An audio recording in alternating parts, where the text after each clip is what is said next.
19 de junio de 1944. Mar de Filipinas. A 150 millas de la flota estadounidense, el almirante Hisaburo Osawa ordena el lanzamiento de la primera oleada. 69 aeronaves. Es la Operación Ago, la batalla decisiva que destruirá el poder aéreo de portaaviones estadounidense. Osawa confía en sus pilotos y en el alcance superior del cero. Pero el radar estadounidense ya detectó la formación. Los F-6F Hellcat suben con ventaja de altitud, el sol a sus espaldas, posicionados en los puntos ciegos japoneses. El teniente Senji Abe, al mando de la escolta de cazas, los ve instantes antes del contacto. Están escalonados entre 20.000 y 30.000 pies. Al menos 60, esperando como una cortina de acero. La formación japonesa vuela a 18.000 pies. Cada ventaja pertenece a los estadounidenses. El combate dura 12 minutos. De 69 aeronaves japonesas, 42 son derribadas. Al final del día, Japón habrá perdido 346 aviones embarcados. Estados Unidos, 30. Los pilotos estadounidenses bautizan la masacre con un apodo que resonará en la historia: la Gran Cacería de Pavos de las Marianas. Pero esta destrucción no comenzó ese día. Comenzó 9 meses antes, con una risa. 1 de septiembre de 1943. Campo aéreo de Rabaul, Nueva Bretaña. Dentro de una tienda de operaciones sofocante, el teniente comandante Saburo Sakai estudia un informe de inteligencia. Su mano se detiene mientras su único ojo recorre la página. El otro lo perdió ante artilleros estadounidenses un año atrás. Lo que lee lo hace reír. Los estadounidenses han construido un nuevo caza, pesado como un bombardero, ancho como un transporte. Lo llaman Hellcat. Según el informe, pesa casi el doble que el Zero. La tienda se llena de risas. Afuera, hileras de Mitsubishi A6M0 descansan sobre planchas de acero calentadas por el sol. Elegantes, ligeros, letales. Han dominado los cielos del Pacífico durante 2 años. Hurricanes británicos, P-40 estadounidenses, Brewster Buffalo holandeses. Todos cayeron ante ellos. Cada contendiente fue destrozado por los cañones del Zero antes de que su piloto comprendiera el peligro. Para Sakai y sus compañeros aviadores, el voluminoso F-6F Hellcat suena como otro fracaso de diseño estadounidense. Otro blanco fácil. Lo que ninguno sabe es que en 30 días, este fracaso iniciará la destrucción sistemática de la aviación naval japonesa. La aeronave que desprecian reescribirá las matemáticas del combate aéreo. El F-6, F Hellcat, logrará eventualmente una proporción de derribos de 19-1. Destruirá 5.223 aeronaves enemigas, mientras pierde solo 270 en combate aéreo. Arrebatará el control de los cielos del Pacífico y destruirá el mito del Zero. La confianza de Japón en septiembre de 1943 no es arrogancia. Son estadísticas. Desde el 7 de diciembre de 1941, el Servicio Aéreo Naval Imperial japonés ha logrado proporciones de victoria que parecen inverosímiles. En Pearl Harbor, perdieron solo 29 aeronaves mientras destruían 347 aviones estadounidenses. En Filipinas, perdieron 7 mientras derribaban 103. Sobre Darwin, solo 2 aeronaves japonesas fueron derribadas mientras 30 aviones aliados eran destruidos. Las fuerzas aéreas británicas y holandesas en el sudeste asiático fueron aplastadas en días. En el centro de este dominio vuela el Mitsubishi A6M0, una aeronave que reescribió las reglas del diseño de cazas. Cuando ingenieros estadounidenses finalmente capturan ceros intactos en 1942 y los prueban, los números de rendimiento parecen imposibles. El alcance de un bombardero, la maniobrabilidad de un biplano y la potencia de fuego para destruir casi cualquier cosa que pudiera alcanzar. El as japonés Hiroyoshi Nishizawa describió más tarde la aeronave en su diario. Volar el Zero era como llevar alas. La aeronave respondía casi al pensamiento. Los cazas estadounidenses, en comparación, se sentían como camiones, poderosos pero torpes. El Zero logró este rendimiento mediante elecciones radicales de diseño. Su estructura utilizaba una aleación de aluminio clasificada llamada aluminio extra superdural, haciéndola aproximadamente 30% más ligera que cazas estadounidenses comparables. Pero el ahorro de peso llegó a un costo mortal. No había blindaje protegiendo al piloto. Los tanques de combustible no eran autosellantes. A veces incluso se removía la radio para ahorrar peso. Cada gramo fue sacrificado por velocidad, alcance y maniobrabilidad. Durante 2 años, esa apuesta pareció brillante. Contra aeronaves aliadas tempranas, el Zero era casi intocable. Pero oculta dentro de su diseño elegante había una debilidad fatal. Las mismas elecciones que hicieron legendario al Zero también lo hicieron frágil. Y pronto, sobre el vasto Pacífico, el pesado caza estadounidense que los japoneses habían desestimado, el Hellcat, expondría esa debilidad y terminaría el reinado del Zero. Los primeros informes del F-6F Hellcat llegaron a inteligencia japonesa a principios de 1943 a través de fuentes suecas neutrales. Las especificaciones sonaban casi increíbles. La aeronave supuestamente pesaba más de 5.400 kilogramos completamente cargada, más del doble del peso del Mitsubishi Zero, que pesaba alrededor de 2.600 kilogramos. Llevaba blindaje, vidrio a prueba de balas y tanques de combustible autosellantes que contenían más de 950 litros de combustible. Aún más impactante, portaba 6 ametralladoras pesadas con 2.400 rondas de munición. Para ingenieros japoneses, sonaba menos como un caza y más como un tanque volador. En el cuartel general de la flota combinada, el capitán Minoru Yenda, el estratega detrás de Pearl Harbor, revisó los datos. Su conclusión fue desdeñosa.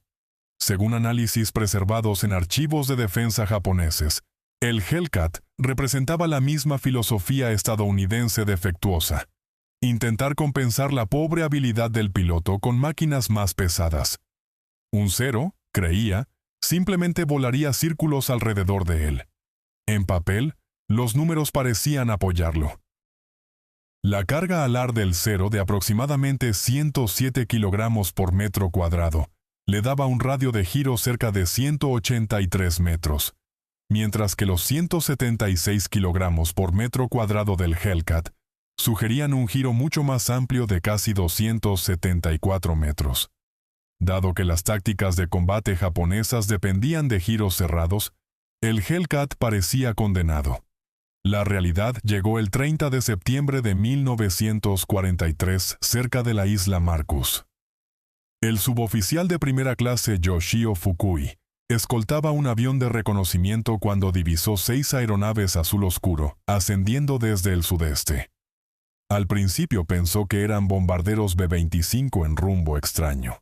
Cuando giraron, vio el fuselaje masivo y las alas cortas de un nuevo caza. En su reporte escribió sin rodeos: los estadounidenses han montado cañones de caza en un bombardero torpedero. Fukui atacó usando tácticas estándar del Zero. Rodó en un giro en picada, esperando que la aeronave más pesada continuara recta mientras él curvaba hacia su cola. En cambio, el Hellcat hizo algo inesperado. Ascendió verticalmente. Impulsado por el Pratt y Whitney R2800 Double Wasp, produciendo alrededor de 2.000 caballos de fuerza, casi 700 más que el motor del Zero. El Hellcat trepó rápidamente. Fukui intentó seguirlo, pero perdió velocidad rápidamente mientras el Zero más ligero luchaba contra la gravedad. A unos 4.500 metros, el Hellcat pivoteó en un giro de martillo, cayendo directamente detrás de él. El estadounidense abrió fuego a 400 metros.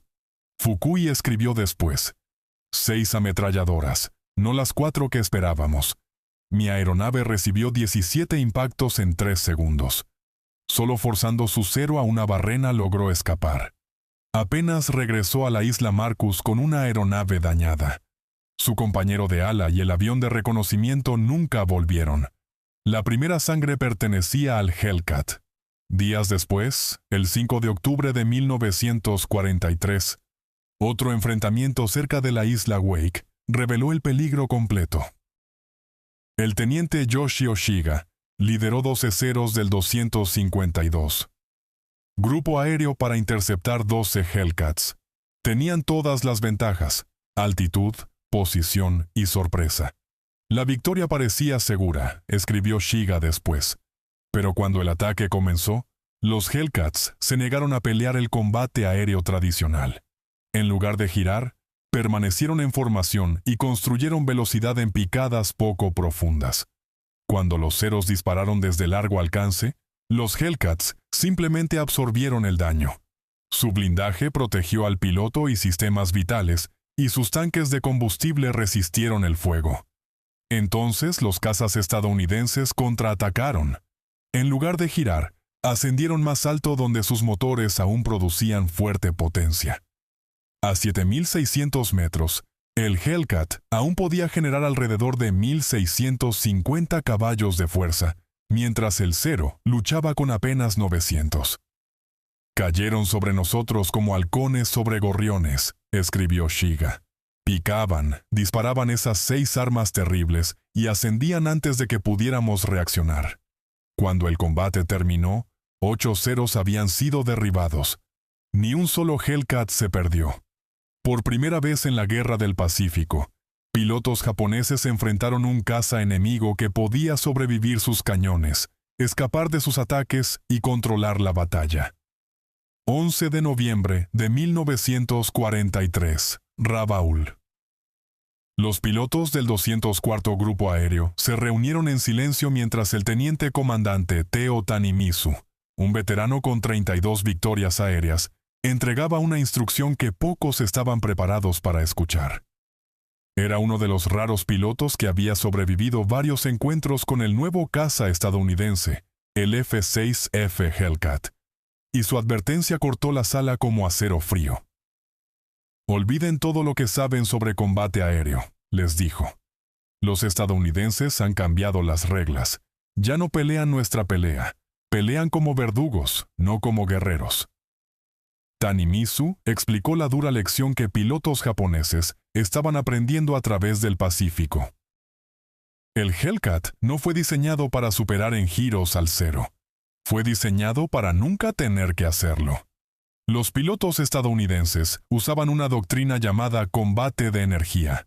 Mantener velocidad y altitud antes de lanzarse en ataques rápidos y poderosos, y ascender nuevamente. La legendaria maniobrabilidad del Cero no significaba nada si la pelea nunca se ralentizaba lo suficiente para usarla. «Trabajan en pares», continuó Tanimizu. «Uno alto, uno bajo. Mientras persigues uno, el otro ya está picando sobre ti». Sus radios, algo que una vez despreciamos por agregar peso, permiten coordinación perfecta. Nosotros peleamos como samuráis individuales. Ellos pelean como una máquina. Para diciembre de 1943, la creciente brecha tecnológica se había vuelto imposible de ignorar. En la laguna de Truk, el comandante Mitsuo Fuchida, quien había liderado el ataque a Pearl Harbor, inspeccionó ceros que regresaban de enfrentamientos con Hellcats. La disparidad en potencia de fuego por sí sola era asombrosa. Un Hellcat portaba 6 ametralladoras Browning calibre .50, capaces de disparar 4.500 rondas por minuto combinadas. Las armas más ligeras del Cero entregaban solo una fracción de ese poder destructivo, y la aeronave misma carecía de blindaje y tanques de combustible protegidos. En solo unos segundos de fuego concentrado, un Hellcat podía destrozar un Cero. Aún más perturbadores eran los informes de dirección de cazas guiada por radar. Barcos estadounidenses podían detectar aeronaves entrantes desde 80 kilómetros de distancia y guiar pilotos Hellcat directamente para interceptarlas. Pilotos japoneses aún dependían principalmente de la vista. El teniente Sadamu Komachi describió después su primer encuentro con este sistema. Estábamos ascendiendo a través de nubes cuando nos golpearon, sin advertencia. Hellcats picando desde arriba, perfectamente posicionados. Conocían nuestra altitud y nuestro curso. Éramos hombres ciegos peleando contra aquellos que podían ver en la oscuridad. Al mismo tiempo, el otrora élite sistema de entrenamiento de pilotos de Japón estaba colapsando. Antes de la guerra, pilotos navales entrenaban durante 3 años y entraban en combate con alrededor de 700 horas de vuelo.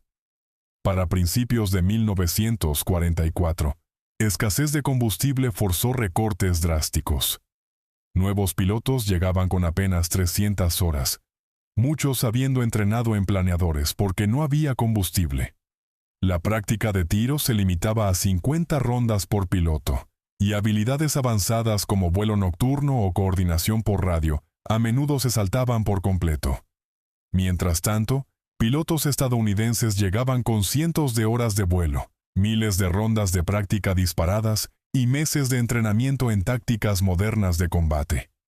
El oficial de entrenamiento Yoshihiro Hashimoto resumió la crisis en una oración sombría. Estamos enviando niños a pelear contra profesionales. Un joven piloto, recordó, nunca había disparado sus cañones en vuelo porque no había munición para práctica. En su primera misión de combate, sobrevivió 7 minutos. La escala completa del desastre se hizo clara durante la batalla de Formosa, en octubre de 1944. Japón comprometió más de 700 aeronaves para detener masivos ataques de portaaviones estadounidenses e inicialmente reclamó una victoria espectacular. Pero cuando los informes de combate fueron analizados, la verdad fue devastadora. Las pérdidas estadounidenses reales fueron 89 aeronaves. Las pérdidas japonesas alcanzaron 329 aeronaves, incluyendo muchos de los últimos pilotos experimentados. El as veterano Sadaaki Akamatsu, uno de los pocos sobrevivientes, describió después la batalla con claridad escalofriante. Los Hellcats parecían controlar cada capa del cielo. Cuando aeronaves japonesas ascendían, cazas estadounidenses ya estaban por encima de ellos. Cuando picaban, Hellcats esperaban abajo. Los estadounidenses habían dividido el cielo en sectores, cada uno controlado por un escuadrón. No fue combate, escribió Akamatsu. Fue exterminación. 19 de junio de 1944. Mar de Filipinas. La Armada Imperial Japonesa comprometió su fuerza de portaaviones reconstruida a la Operación Ago, la batalla decisiva que creían destruiría el poder de portaaviones estadounidense en el Pacífico. 9 portaaviones con aproximadamente 450 aeronaves, muchas voladas por los mejores pilotos restantes de Japón, avanzaron para encontrar la Fuerza de Tarea 58, que desplegaba 15 portaaviones y 956 aeronaves, incluyendo 450 F-6F Hellcats. El almirante Jisaburo Osawa lanzó sus ataques en 4 oleadas, confiado en que la habilidad del piloto japonés y el mayor alcance del Zero inclinarían la batalla a su favor. La primera oleada de 69 aeronaves se lanzó a las 8:30 de la mañana. El radar estadounidense las detectó desde 240 kilómetros de distancia. Hellcats fueron inmediatamente vectorizados para interceptar con posicionamiento perfecto. Ventaja de altitud, el sol detrás de ellos, acercándose desde puntos ciegos japoneses. El teniente Senji Abe, liderando los cazas de escolta, los divisó momentos antes del combate. Estaban escalonados desde 6.000 a 9.000 metros, recordó después. Al menos 60 de ellos esperando como una cortina de acero. La formación japonesa estaba a 5.500 metros. Cada ventaja pertenecía a los estadounidenses. La pelea duró 12 minutos. De 69 aeronaves japonesas, 42 fueron derribadas. El comandante David McCampbell, comandante del Grupo Aéreo 15, derribó 7 aeronaves ese día. Su compañero de ala, el teniente Roy Rushing, destruyó 6. Los Zeros intentaron girar con nosotros, reportó McCampbell después. Simplemente nos negamos. Picábamos, derribábamos uno, luego ascendíamos de nuevo. Intentaban seguir, perdían velocidad y otro Hellcat los terminaba. Al final del día, Japón había perdido 346 aeronaves embarcadas y alrededor de 50 aviones con base en tierra. Las pérdidas estadounidenses totalizaron 30 aeronaves por todas las causas. Esa noche, pilotos estadounidenses bromeando dieron a la batalla un apodo que resonaría a través de la historia: la Gran Cacería de Pavos de las Marianas. 4 meses después, durante la batalla del Golfo de Leyte, el 24 de octubre de 1944, McCampbell establecería otro récord. Liderando solo 7 Hellcats del portaaviones USS Essex, interceptó una formación de 60 aeronaves japonesas, dirigiéndose hacia la flota estadounidense. En una batalla de 90 minutos, McCampbell personalmente derribó 9 aeronaves, 5 cazas y 4 bombarderos, mientras Roy Rushing destruía 6 más. «Me quedé sin munición después del 9º derribo», escribió McCampbell después. El Hellcat se desempeñó impecablemente. Mi aeronave nunca fue impactada a pesar de estar en desventaja numérica de 8-1. El enfrentamiento mostró cuán completamente había cambiado el balance del poder aéreo. 7 Hellcats habían derrotado 60 aeronaves japonesas, destruyendo 15 sin perder un solo avión. Los 2 logros de As en un día de McCampbell, 7 derribos el 19 de junio y 9 el 24 de octubre, le valieron la Medalla de Honor y la Cruz Naval. Pero para Japón, el impacto psicológico fue devastador. Después de las batallas del Mar de Filipinas y Golfo de Leyte, analistas militares japoneses describieron una condición creciente entre pilotos sobrevivientes: psicosis Hellcat. En su informe, el almirante Osawa escribió que la dirección de cazas guiada por radar estadounidense había logrado algo que Japón nunca imaginó: la industrialización del combate aéreo. Cada Hellcat, concluyó, no era simplemente un caza, sino parte de un vasto sistema coordinado. La crisis de pilotos de Japón empeoró rápidamente. Antes de la guerra, pilotos navales entrenaban durante 3 años y entraban en combate con cientos de horas de vuelo. Para principios de 1945, la escasez era tan severa que el entrenamiento se redujo a 40 a 50 horas para pilotos de la Armada y 60 a 70 horas para pilotos del ejército. Algunos pilotos kamikaze recibían apenas 40 a 50 horas de entrenamiento total, a veces poco más que una semana en la cabina antes de ser enviados al combate. Los cielos que una vez pertenecieron al Cero, ahora estaban dominados por un nuevo depredador: el Hellcat. Abril a junio de 1945, Okinawa. La Operación Iceberg se convirtió en la lucha final desesperada por el control de los cielos del Pacífico. Enfrentando derrota inevitable, Japón desató una nueva arma de desesperación: ataques kamikaze masivos. Cerca de 1.900 salidas suicidas fueron lanzadas contra la masiva flota estadounidense reunida frente a Okinawa. En respuesta, el F-6 Ife Hellcat evolucionó de un caza puro a un escudo para la flota, interceptando oleadas de aeronaves antes de que pudieran alcanzar sus objetivos. Entre los pilotos más efectivos estaba el teniente Eugene Valencia, líder de una unidad Hellcat conocida como el Circo Volador. Durante la campaña de Okinawa, personalmente derribó 23 aeronaves japonesas. Valencia introdujo tácticas de grupo agresivas que hicieron el combate aéreo tradicional japonés casi suicida. Uno de sus métodos más famosos fue algo que sus pilotos llamaron la máquina segadora. 4 Hellcats volarían lado a lado en una línea cerrada, cada uno separado por unos 90 metros, barriendo a través de formaciones japonesas a alta velocidad. Cada piloto cubría un sector diferente, dispararían en un solo pase devastador, ascenderían de vuelta a altitud, se reagruparían y atacarían de nuevo. Los números de Okinawa contaron la historia de dominio aéreo completo. Hellcats volaron más de 38.000 salidas de combate, reclamando 2.351 victorias mientras perdían 249 aeronaves, una proporción de derribos de aproximadamente 9,5 a 1. Aún más crítico, interceptaron y destruyeron aproximadamente el 80% de aeronaves kamikaze, antes de que esos aviones pudieran alcanzar barcos estadounidenses. Para 1945, la brecha tecnológica entre ambos bandos se había vuelto imposible de cerrar para Japón. El mejorado F-6, F-5 Hellcat, era aún más poderoso que versiones anteriores. Sistemas de inyección de agua elevaban el motor a unos 2.200 caballos de fuerza. Nuevos lanzacohetes agregaron potencia de fuego. La protección de blindaje fue fortalecida. Y la mira de cañón computarizada K-14 permitía a pilotos calcular deflexión de tiro automáticamente, algo que pilotos japoneses solo podían estimar por instinto.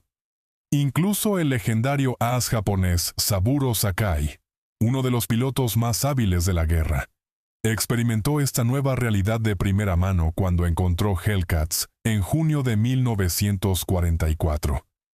En su autobiografía, describió realizar cada maniobra que había dominado en más de 200 misiones de combate. Loops, rollos, giros en S dividida. Sin embargo, el Hellcat se mantuvo con él sin esfuerzo. El caza estadounidense seguía fácilmente, casi casualmente, escribió. Sakai sobrevivió solo porque el piloto estadounidense cometió un pequeño error. Olvidó liberar su tanque de combustible externo antes de entrar en combate. Al final de la guerra, el récord de combate del Hellcat se había vuelto legendario. La aeronave destruyó 5.223 aviones enemigos en combate aéreo mientras perdía 270 aeronaves ante cazas enemigos, produciendo una asombrosa proporción de derribos de 19 a 1. Pilotos Hellcat produjeron 305 ases de la Armada estadounidense y representaron aproximadamente el 75% de todas las victorias aire-aire de la Armada durante la guerra. Para Japón, el costo humano fue devastador. De los aproximadamente 18.000 aviadores navales que habían entrado en guerra en 1941, menos de 100 pilotos de combate experimentados permanecían para agosto de 1945. La otrora élite Fuerza de Aviación Naval japonesa había sido casi completamente aniquilada. Al final, el surgimiento de la estrategia kamikaze en sí reveló cuán abrumadora se había vuelto la superioridad aérea estadounidense. Incapaz de competir en combate aéreo convencional, Japón convirtió sus pilotos restantes en armas guiadas humanas. El vicealmirante Takahiro Onishi, el arquitecto del programa kamikaze, explicó la lógica con brutal claridad. Si un Zero atacaba a un portaaviones estadounidense en una pelea normal, las posibilidades de éxito eran casi cero. Los Hellcats lo destruirían. Pero si esa misma aeronave se convertía en una bomba voladora picando directamente hacia su objetivo, la posibilidad de golpear un barco podría subir al 30%. El piloto morirá de cualquier forma, razonaba Onishi. Al menos como kamikaze, su muerte puede tener significado. El 25 de octubre de 1944, el legendario as japonés Hiroyoshi Nishizawa escoltó la primera misión kamikaze oficial liderada por el teniente Yuki Ozeki. Durante esa escolta, Nishizawa reclamó sus victorias aéreas 86 y 87, supuestamente derribando 2 F-6F Hellcats. Por un breve momento, el mejor piloto de caza de Japón había derrotado la aeronave que estaba dominando los cielos del Pacífico. Pero el destino giró rápidamente. Al día siguiente, 26 de octubre de 1944, Nishizawa viajaba como pasajero a bordo de una aeronave de transporte cuando fue interceptada por Hellcats del VF-14. El transporte fue derribado.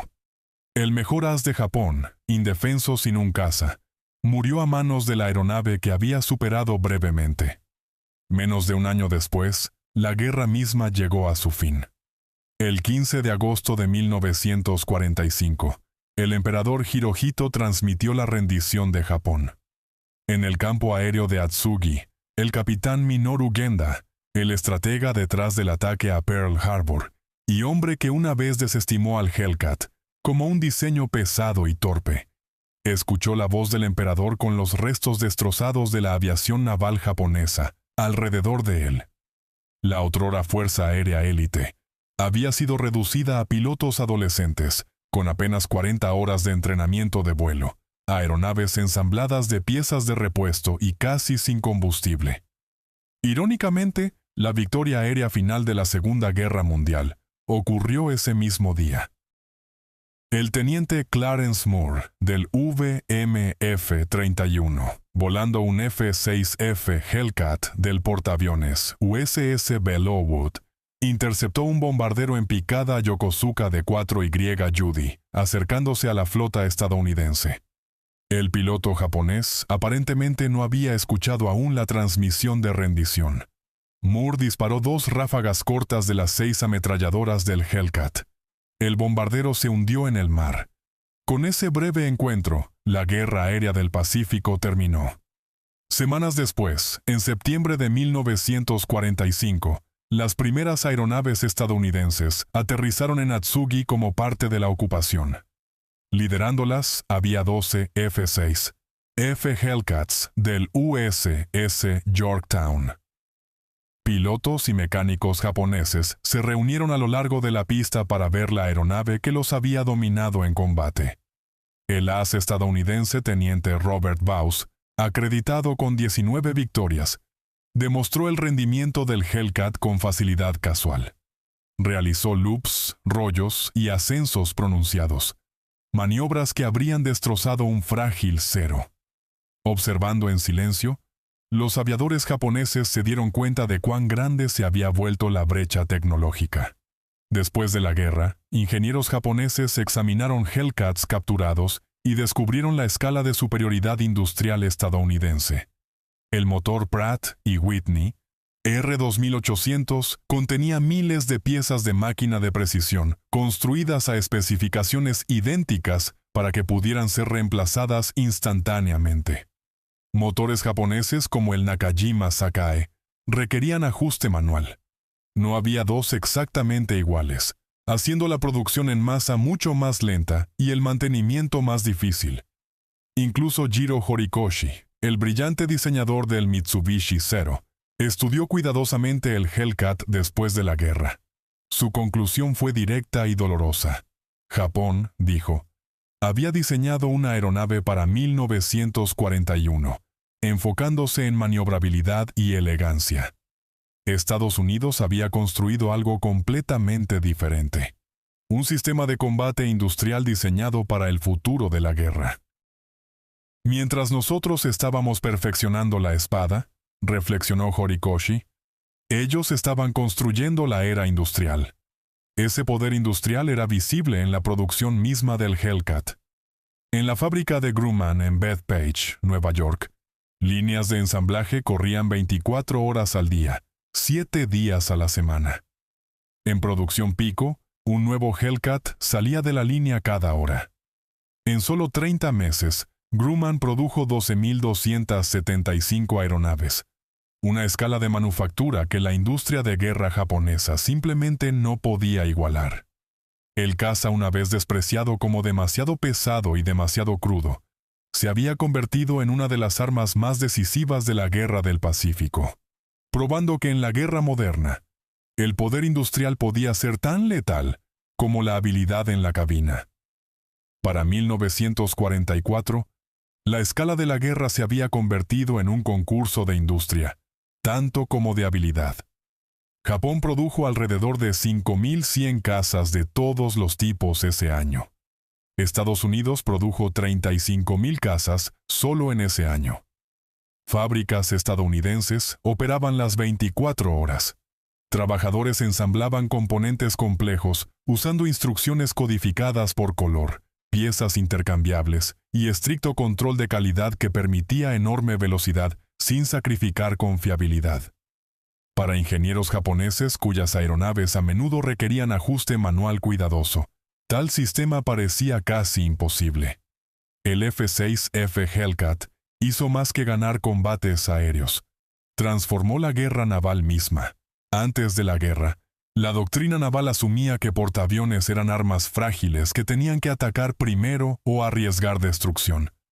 El Hellcat invirtió esa suposición. Con cientos de cazas constantemente patrullando sobre la flota, portaaviones se convirtieron en fortalezas flotantes capaces de absorber y repeler casi cualquier ataque aéreo. El almirante Mark Mitcher, comandante de la Fuerza de Tarea 58, capturó la nueva realidad en una sola oración. Con el Hellcat, no necesitamos encontrarlos primero. Que vengan. Protegidos por lo que pilotos llamaban el paraguas Hellcat, grupos de portaaviones estadounidenses podían operar cerca de costas enemigas durante semanas seguidas. El conflicto entre el Zero y el Hellcat también reflejó un choque cultural más profundo. Tradiciones militares japonesas formadas por el código samurái enfatizaban habilidad individual, coraje y aceptación de muerte en batalla. La doctrina estadounidense enfatizaba coordinación, tecnología y supervivencia.